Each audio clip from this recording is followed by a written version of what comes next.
আমাৰ ইয়াত কা আন্দোলন হওঁতে বাংলাদেশৰ সমাজ ব্যৱস্থা বা ৰাজনৈতিক ব্যৱস্থাত কিবা প্ৰভাৱ পৰিলে নেকি? বাংলাদেশত হিন্দু মানুহৰ ওপৰত আক্ৰমণ হৈছে, সেইটো লোকৰ আমাৰ কি সম্পৰ্ক? তেওঁলোকৰ আইন আছে, তেওঁলোকৰ পুলিচ আছে, তেওঁলোকৰ আৰ্মি আছে, তেওঁলোকে ব্যৱস্থা ল'ব।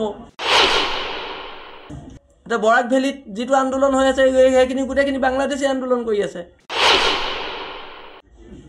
আপোনালোকে কওকচোন বাৰু, বাংলাদেশত হিন্দু মানুহৰ ওপৰত আক্ৰমণ হৈছে, সেইটো লোকৰ আমাৰ কি সম্পৰ্ক? তেওঁলোকৰ আইন আছে, তেওঁলোকৰ পুলিচ আছে, তেওঁলোকৰ আৰ্মি আছে, তেওঁলোকে ব্যৱস্থা ল'ব। এতিয়া আমি ব্যৱস্থা ল'ম। এতিয়া বৰাক ভেলীত যিটো আন্দোলন হৈ আছে সেইখিনি গোটেইখিনি বাংলাদেশী আন্দোলন কৰি আছে। সিহঁতিতো চব বাংলাদেশৰ পৰা আহি ইয়াত আধাৰ কাৰ্ডখন থাকিলে বুলিয়ে সিহঁতি ভাৰতীয় নহয়তো। কথাবিলাক স্পষ্ট হ'ব লাগে।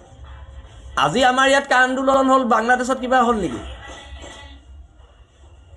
আমাৰ ইয়াত কা আন্দোলন হওঁতে বাংলাদেশৰ সমাজ ব্যৱস্থা বা ৰাজনৈতিক ব্যৱস্থাত কিবা প্ৰভাৱ পৰিলে নেকি? নাই পৰা। বাংলাদেশত কিবা এটা হৈছে, আমাৰ তাত এনেই আমাৰ তেলখিনি জুইখিনি বয়াকত খৰচ কৰি আছে, বাঁহকেইডাল খৰচ কৰি আছে। চিণ্ডিকেটতো আপোনালোকৰ ইয়াতে কাঠৰ চৰ্দাৰজন ইয়াতে আছে, গোবিন্দ চৰকাৰ বুলি। আপোনালোকৰ ইয়াতে গোবিন্দ চৰকাৰ বুলি কাঠৰ চৰ্দাৰ এজন আছে ন ৰঙিয়াত? অঁ, এয়া বৰপেটা ৰঙিয়া।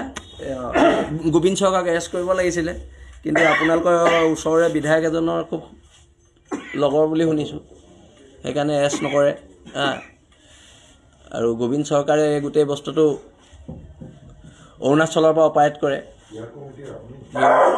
আমি এইবিলাক চব কথা জানো।